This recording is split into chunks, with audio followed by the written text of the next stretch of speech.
لو بتحبي صينية المكرونة بشاميل وعاوزة تعمليها يبقى الفيديو ده علشانك. هنعمل النهارده صينية المكرونة بالبشاميل وتطلع معانا جوسي، وكمان حبات المكرونة متماسكة ولها شخصية، مش مهرية ومعجنة، والبشاميل مغطي كل الصينية من كل الجوانب. هتبقى خطيرة. بس يا ريت تديني لايك وشير وتشتركي معايا في قناة اليوتيوب.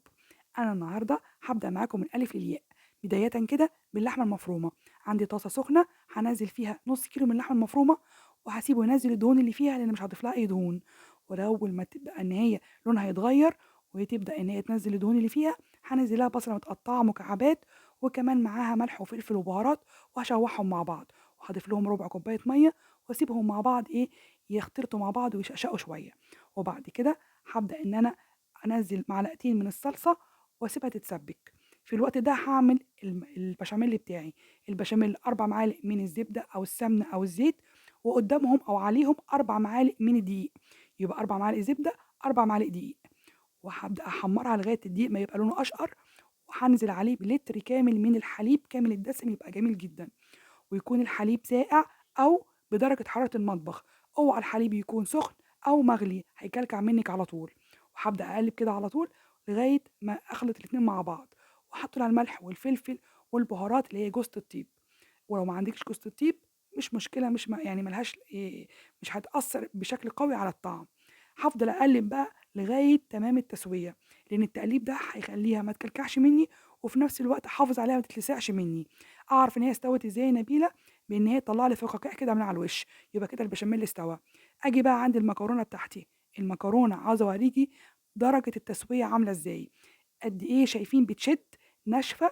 انا سويتها ربع تسويه، يعني سلقتها ربع سلقه. حطيتها في الميه، اول الميه ما غليت نزلت عليها دقيقتين بالظبط وصفيتها، عشان انا عاوزاها تبقى جامده كده، لان لسه هتخش الفرن مع البشاميل. لو سويتها كويس ودخلت الفرن هتطلع معجنه، وانا مش عاوزه ده. فلازم اسويها ربع سلقه. هنا اللحمه خلاص عندي اتعصجت وبقت تمام، وكمان ادي البشاميل بتاعي زي الفل. عشان تطلع معايا المكرونه جوسي وطعمها حلو، هاخد نص كميه البشاميل واضيفها على المكرونه، وابدا ان انا اقلب المكرونه بنص كميه البشاميل عشان كل جزء من المكرونه يشرب من البشاميل. واكون مجهزه عندي بايركس او الصينيه بتاعتي، واحط وادهنها زيت او سمنه، واحط نص كميه المكرونه. وبعد كده اي نوع جبنه انت بتحبيه. لو مش عندك جبنه، الموضوع ده اختياري حسب ما انت بتحبي. خلاص، دي حاجه اختياريه وهي كانت موجوده عندي عشان كده حطيتها. وبعد كده بنزل بكميه اللحمه في النص زي ما احنا شايفين. وبعد كده هنزل تاني باقي المكرونه، باقي كميه المكرونه على وش اللحمه. تمام. واحاول ان انا يعني اسويها عشان تطلع الصينيه كلها مظبوطه وسوا واحد. ودي حاجه مهمه جدا، ما يبقاش حته عاليه وحته لا، عشان البشاميل اللي عندي برضو يطلع بشكل مظبوط.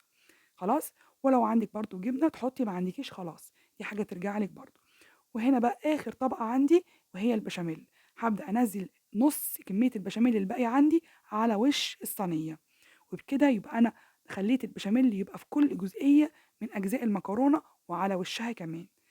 قد ايه الصينيه دي هتطلع خطيره، طعمها مفيش بعد كده. وشويه جبنه على الوش وادخلها الفرن. ولو ما عندكيش جبنه قلتلك مش مشكله خالص، الموضوع بسيط وسهل، وهي طعمها كده هتطلع خطيره. هدخلها الفرن على درجه حراره 280 لغايه ما وشها يحمر. هتطلع معاكي جوسي وخطيره وطعمها يجنن. بألف هنا وشفا.